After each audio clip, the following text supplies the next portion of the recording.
అమర జవాన్లకు ఆత్మకు శాంతి చేకూరాలని సామాజిక తెలంగాణ పార్టీ ఆధ్వర్యంలో హైదరాబాద్ సుందరయ్య భవన్ దగ్గర ప్రజా తిరంగ్ యాత్ర నిర్వహించారు.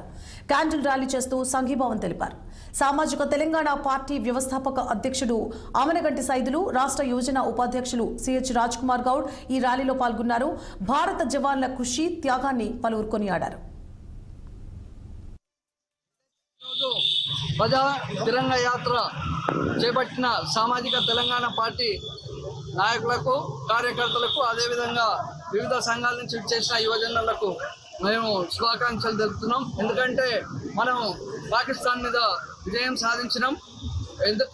ఎందుకంటే వాళ్ళు చేసిన దానికి ఏదైతే టెర్రరిస్టులు అటాక్ ఉన్నారో, టెర్రరిస్టు గుడారాలన్నీ మన భారతదేశం ఆర్మీ త్రివిధ దళాలు వాటిని నాశనం చేసినాయి. కాబట్టి అదేవిధంగా సింధూర్ అనేది మన సెంట్రల్ గవర్నమెంట్ కేంద్ర తీసుకుంది. కాబట్టి దాన్ని దిశగా ఏదైతే ఈ టెర్రరిస్టులను ప్రపంచవ్యాప్తంగా కూడా నిర్మించాలనే ఉద్దేశంతో మన భారతదేశం, భారత రాజ్యాంగం ఇంతవరకు ఓపికబడ్డాలో అంతవరకు ఓపిక కట్టి దాన్ని ప్రక్షాళన చేస్తూ దాన్ని ముందుకు తీసుకుపోతూ వాళ్లకు ధీటుగా, పాకిస్తాన్ ధీటుగా జవాబు చెప్పింది.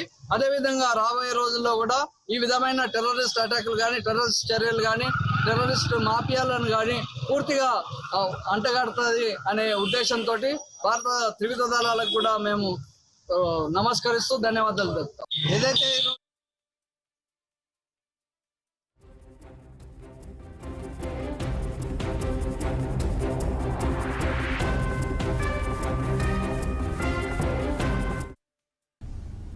కనిపించే దైవం